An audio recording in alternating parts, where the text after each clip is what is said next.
I grew up in India and then, and have now moved back. The energy level in the country right now is phenomenal. Regardless of which market you look at in India, whether you look at financial services, whether you look at retail, whether you look at hospital services, these are markets growing at 50-60% annually, which is unheard of in the global context today if you look at Western Europe or the US.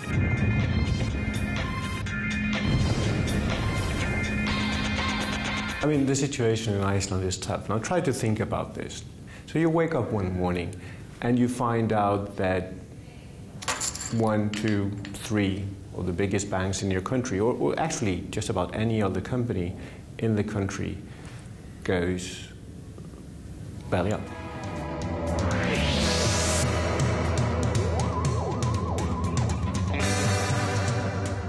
There used to be the sense that when you were in a room with people from, from Western Europe or the US, you felt like you felt insecure. And you felt like you were just sitting there to learn from other people. People are now talking about how India is going to be a dominant superpower. I'm Neeraj Bhahadwaj. I'm manager for a leading private equity fund in India.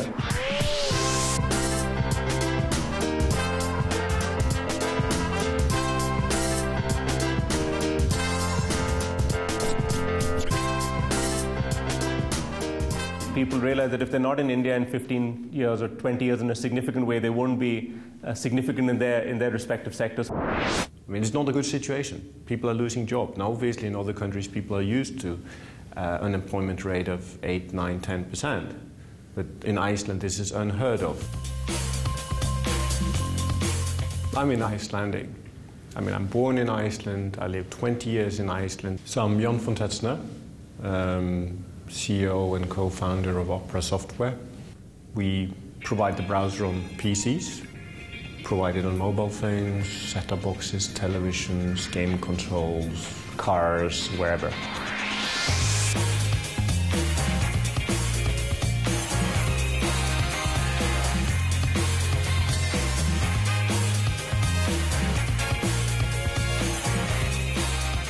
People divide India into 3 spheres. There's India 1, which is the upper elite. There's India 2, which are people who are becoming a consuming class. And then there's India 3, who live on subsistence levels right now. What we've got to look at is the trend positive. Are we moving people from India 3 and India 2 upwards? So our goal is to try to get as many people in India online as possible. We're talking less than 10% that has internet access. Now, that means there's like 900 million, 1 billion people that do not have access to the internet on a regular basis. One of the needs that is needed here is education, and that by providing equal access to information and services and data, we can lift more people out of poverty.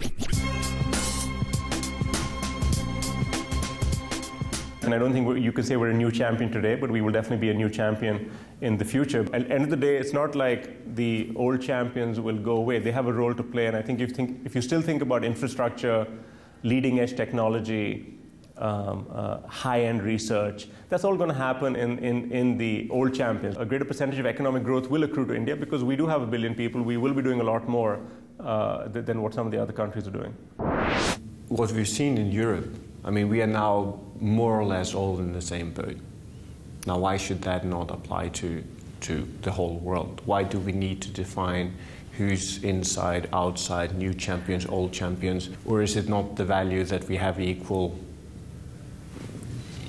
continents, equal people, equally contributing? I know it's a little bit utopian, but I think in a way that's where we should be going.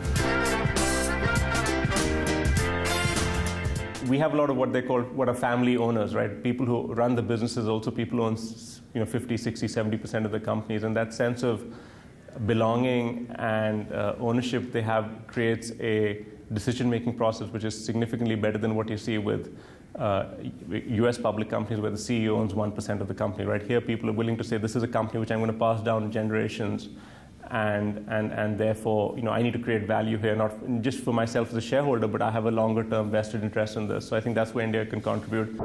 Icelandic people are still aware of the fact that Iceland is a great country to live. Things need to be resolved. They need to know what is the conditions and be able to move forward. And there are still things that are not done. And One needs to stabilize the currency. I think that will eventually happen. It's a country that is proud and will come out of this stronger.